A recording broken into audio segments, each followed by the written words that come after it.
orang-orang yang beragama Islam itu cenderung menerima Bang ASI lebih negatif.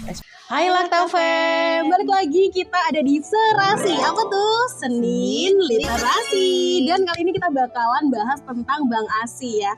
Buat Laktafem yang udah tahu tentang Bang ASI atau ada pertanyaan, boleh langsung kita diskusi aja di kolom komentar. Oke. Jadi yang pertama nih, apa sih Bang ASI itu? Bang ASI itu adalah organisasi non-profit yang mengumpulkan, memproses, dan menyalurkan ASI pradonor kepada bayi-bayi kritis yang membutuhkan. Nah, ini tuh hampir sama seperti blood bank, bank darah, atau PMI.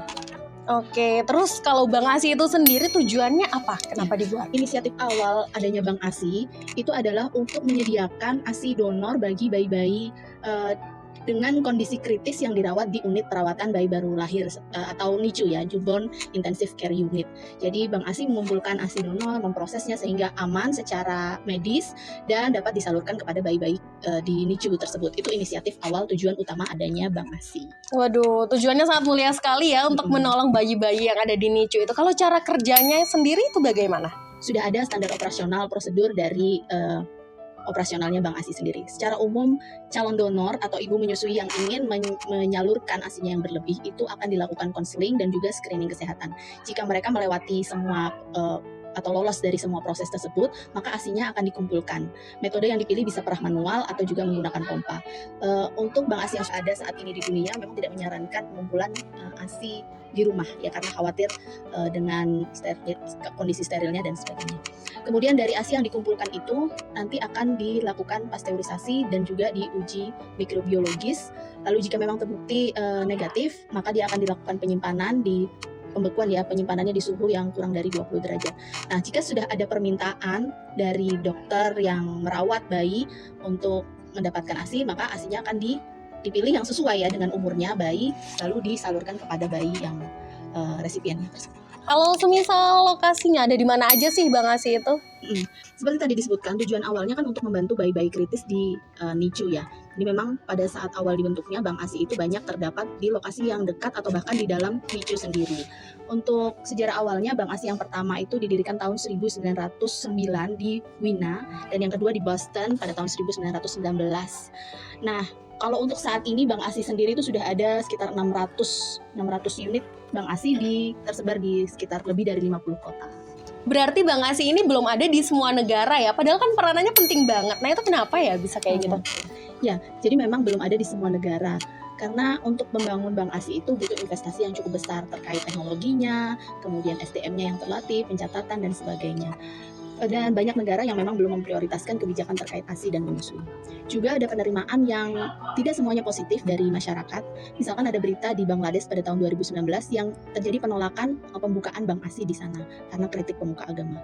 Jadi ada sebuah jurnal yang melibatkan 17 negara ya, yang meneliti tentang penerimaan masyarakat terhadap Bang ASI.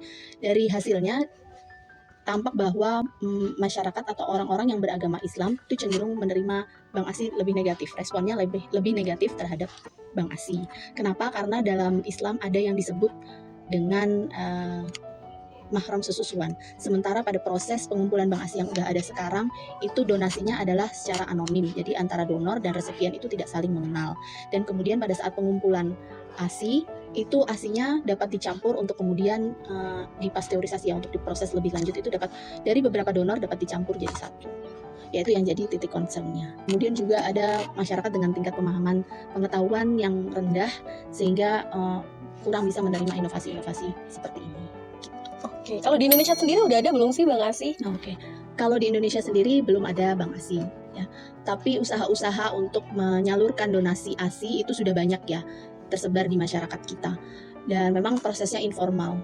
Dan hal yang seperti ini memang baik, tapi titik concernnya adalah menjadi apakah donasi ini aman, karena beberapa penyakit infeksi itu bisa terdeteksi atau terbawa di dalam ASI.